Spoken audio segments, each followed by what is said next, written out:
மூணாவதாக அவள் வந்து நமக்கு பாரம்பரியம் நம்மளோட கல்ச்சர் அதை வந்து மேலுக்கு கொண்டு வரதுக்கு வேண்டி நிறைய ஒரு கைங்கர்கள் பண்ணுறாவா.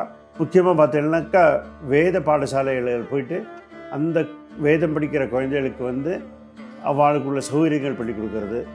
அவள் ஏதாவது பாடசாலை நடத்துறதுக்கு அந்த அத்தியாபகர் கஷ்டமாக இருந்தால் கூட இவள் வந்து கிட்ட போய் அவளுக்கு சகாயங்கள் பண்ணி கொடுக்குறா.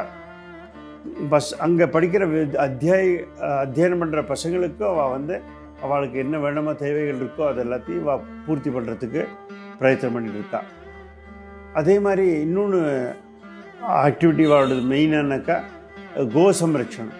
நம்ம நிறைய வயசான மாடுகள் இல்லை பால் கறக்காத மாடுகள் இப்படிலாம் இருக்குமோ, இது எல்லாத்தையும் அதுக்குன்னு ஆகாரங்கள், அப்புறமா சாதாரணமாக பார்த்தீங்கன்னா பால்காரம் அவள் எத்தனை வரைக்கும் பால் கொடுத்துட்ருக்கோ அது வரைக்கும் தான் அவள் சம்ரட்சணம் பண்ணுவாள். அதுக்கப்புறமா அவள் அந்த மாடுகள் வந்து ரொம்ப அநாதைகளாட்டமாக ஆகிடுறது இல்லையா. அந்த மாதிரி சமயத்தில் இவள் வந்து போய் அவள் அது எல்லாத்தையும் ஒரு இடத்துல சேர்த்தி ஒரு அந்த கோஷாலை மாதிரி பண்ணி அந்த பண்ணுறவாளுக்கு இவள் சகாயம் பண்ணி கொடுத்துட்ருக்கா. இவள் அதுக்குள்ள திரவியங்கள் என்ன வேணுமோ அந்த ஆகாராதிகள் அதெல்லாம் பண்ணி கொடுத்துட்ருக்கா.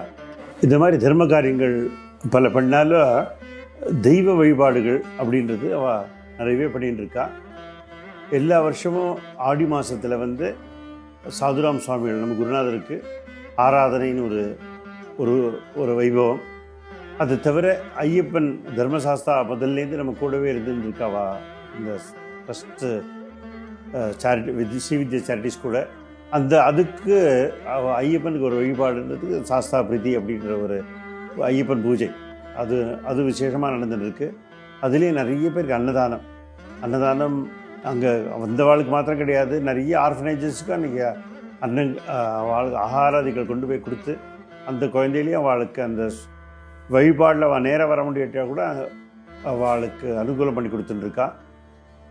இதை தவிர ஒரு பெரிய ஒரு பூஜைகள்ன்ற மாதிரி மகாயக்னம்ன்ற மாதிரி ஒரு ஐயப்பனுக்கு முதல்ல ஒரு கோடி அர்ச்சனைன்ற வைபவம் பெருசாக 30 நாளுக்கு மேல் நடந்தது. அதே மாதிரி லலிதா பரமேஸ்வரிக்கு ஒரு கோடி அர்ச்சனை. இது 2 பப்ளிக் ஹால் எடுத்து ரொம்ப விசேஷமாக எல்லாரும் கலந்துட்டு அந்த கோடி அர்ச்சனை பண்ணி முடித்தது. அப்போது அந்த மாதிரி தெய்வ வழிபாட்டையும் அவள் வந்து ஒன்றும் குறை வைக்கிறதில்ல, எல்லா வருஷமும் பண்ணிகிட்ருக்கா. இந்த வருஷம் வந்து வேத சம்ரக்ஷணம் அப்படின்ட்டு இவள் என்ன பண்ணியிருக்கான்னாக்கா சஹஸ்ரபோஜன மகாயக்னம் அப்படின்ட்டு.